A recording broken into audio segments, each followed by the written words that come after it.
Chelsea have come out and denied it via Matt Law, but it's so funny the way Chelsea fans treat Matt Law, because 1 minute he's a liar and a scumbag, the next minute he's speaking the gospel truth. But it's been reported that visit last week to England from Ruben Albarin had nothing to do really with West Ham. They didn't pay for the flight. It's come out from some Portuguese journalists and some very credible Portuguese journalists that he was actually over to see Chelsea, that Pochettino will probably leave at the end of the season. What do you guys make of that? Go on, LB. Sure? All right. I'll take it. You take it. Go on. Wild.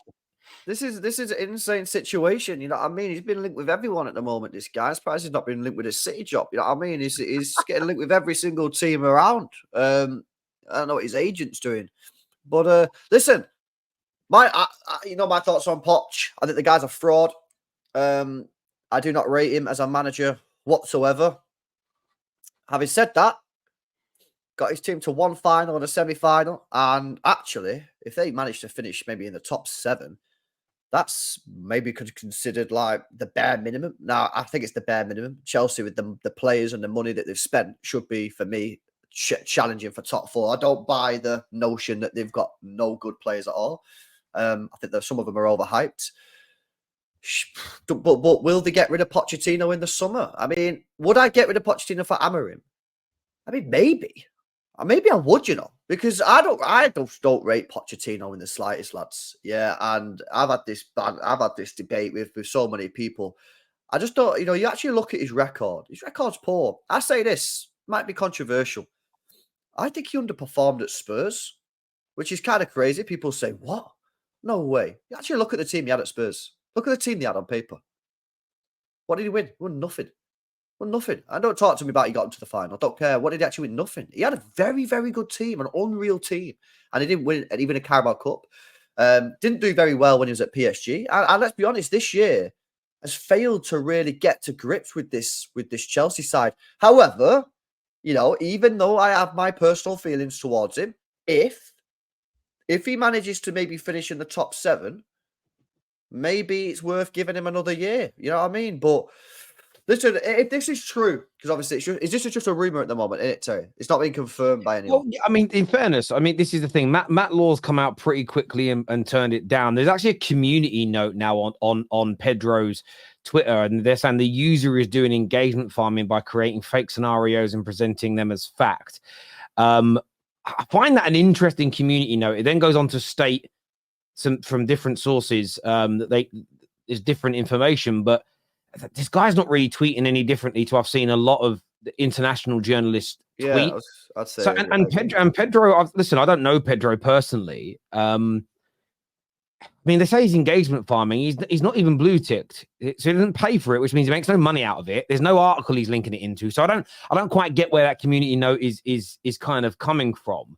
But I get what they're saying. He's making it sound like facts, but isn't that what most transfer journalists do when they tweet about transfers? They make stuff sound like it's fact. But he's obviously got the information from somewhere, hasn't he? He's not just, he might have made it out of thin air, but again, to community note him, surely you have to have some evidence that he's lying. And Matt Law coming out saying it's not true is, for me, that isn't the gospel. Like you said, that's just his opinion. So why is he not getting community notes? Well, these community notes are really going to help fans that love their club's PR, because what will happen is the club will brief certain media outlets. This is true. This isn't true. Twitter is then going to turn around and community note posts.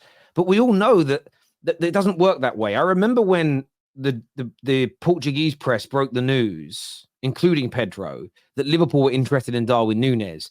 The English press for 2 or 3 days played it down.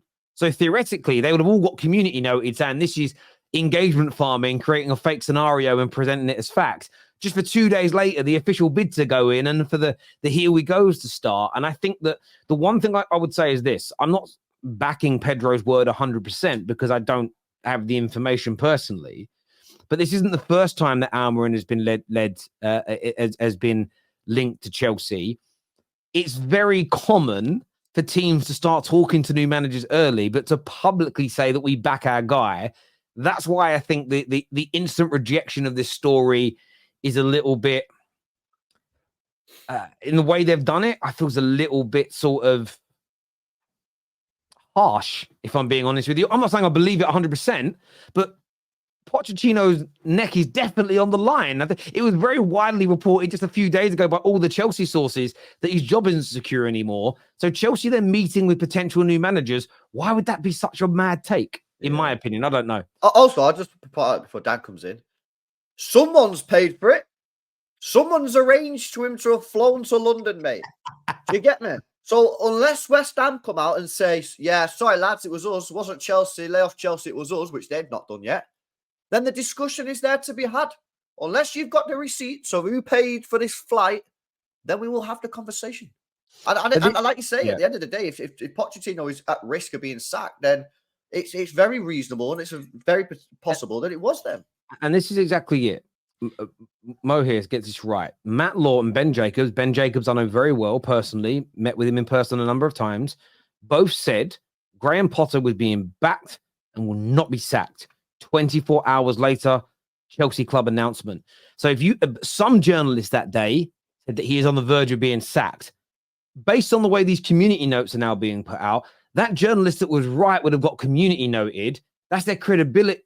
I just feel it's a little bit harsh here. And I say that because I'm someone when I love transfer stories. I love all the rumors that come out. The amount of times I see lesser known journalists get stories right before the big guys by a week, by 2 weeks, it isn't even always like this is going to happen at this date at this time, but it might just be a sort of, I remember when, what's his name? Dean Jones was on my show.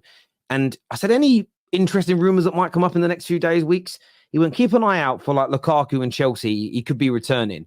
The comments laughed at him. We put the clip out on Twitter. Everyone went mad. 2.5 weeks later, the bid went in. And it's one of those things where it was just a rumor we heard through speaking to somebody. To shut these things down as engagement farming, I think it's crazy. It's crazy to do that, in my opinion. But sorry, over to you, Dan. Nah, listen, it's Chelsea, innit? They're a mess. It's an absolute embarrassment. It really is. If this is true, then it just adds on to nobody having a clue what's going on at Chelsea. They don't know how to run a football club. They've got no understanding of what's happening. That team, in my opinion, people overhype and think, "What? Oh my God, that team should be much higher." Where it should be, really, isn't it? They're fighting for European places with some of the lights of the teams that are around them. I look at that team, I don't think it's any better than that. That's my honest opinion of it, right? I agree with LP. I think Poch is overrated. I never thought he was amazing. I thought he was good at what he did at Spurs, but didn't win anything. But if Chelsea are going to replace Poch with this Amorim guy, I don't really know that he's won much in football either, right? So I don't look at that and go, "Oh, Chelsea are sorted now. They are safe. They are tip top now. They'll be going for the title now. That's for sure." Because as far as I'm concerned, Chelsea, all the money they've spent, they should be going up there with Man City, right? It's a disgrace that they're not. They are an absolute shambles, and it's a mess. And I'm here for it, and I hope it stays. Their standards are on the floor, though, aren't they? It's embarrassing. You know what's crazy though is like how clubs who used to be ruthless, like United and like Chelsea more so now because like it's more new. How some of their fans can just have so much success under a ruthless regime, and then almost overnight just become soft and like change. Like they spent £1 billion, and it's just like, what's going on here? Do you know what I find that strangest about some Chelsea fans at the moment is how the way they talk about their team, it's as though they're not going through this. They will banter other clubs, which is fair. Right. You can banter any other team at any other point. I get it. But when it comes to their own club, it's like they're living in cloud cuckoo land. The way they talk about the majority of their players. They do two things, Terry. On the edge of being brilliant. It's kind of weird to me. They do two things. They'll throw it back at you and go, "But he did this against you," or "But you didn't beat us." Don't worry about us. We're talking about you, right? We're not talking about Arsenal or United or Wigan or Everton or Wrexham. We're talking about Chelsea. That's what we're doing. They'll either do that one. That's the first thing they'll do. Or they'll sit there and they'll try to convince you these players ain't actually that bad. And these players are really good. And they'll start throwing the stats at you and they'll start telling you look at this amount of one-on-ones and this amount of interceptions and this. I do not give a shit about that. You are crap. Let's just have it right. You are a poor footballing side with a poor manager this season. And if you get 7th or you get 6th, well done. But I'm used to seeing Chelsea competing. When people tell me Nicholas Jackson is not a bad footballer, I'm used to Diego Costa and Drogba and Zola and people like that. When people in midfield say that Enzo is a good player, I'm used to Essien and Lampard. And if you want to put the standards now to, we want Enzo to be brilliant, then you go for that. Yeah. But for me, I think Chelsea are mudded and I'm here for it. And I hope it lasts forever, man. That's what I'm saying. The fan base now are absolutely in the gutter in terms of their standards. And they're sticking up for this, some of them. Some of them are actually sticking up for this. Now, I know quite a lot of our Chelsea fans that are absolutely done with it. Johnny Minerals, Goonie, Eunice, all these guys that are like, I'm done with this. Why are we not writing off the pitch? We've got some Chelsea fans that are going, yeah, but actually the problem is, what do you mean the problem is? You're a mess. Just accept it. This is not how to run a football club. It's the worst case study in history of how to run a football club, and they can't see it. It's hilarious to me. And I think for me, I kind of look at these things from the sort of perspective of like, Don's right about a lot of things about Poch. Poch has made a lot of mistakes. I think he's next should be on the line. I agree with him. Barring his criticism of Gallagher and probably Sterling, there might be one other player on Chilwell. He's far too overprotective of these players, and he's not looking at that bigger picture. And I'll be very disingenuous on I don't quite know his take on the owners in terms of him going in on them. You then get others who will rip the owners and ignore everybody else. You'll get some that then just go after the players and completely back Poch.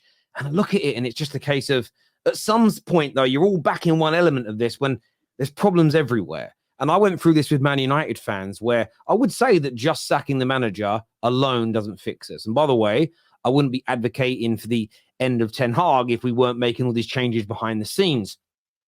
But I would talk about, but you're right, we need a squad overhaul. But we need new football decision makers. We need new scouts. We need new management team. It's everything. So much at Chelsea is broken. It really, really is. And I just find it interesting. I think they're still very, very early on the denial curve. They're still in the denial phase of that curve where they're just not willing to accept the problems that they have. And listen, they might get a better manager next year.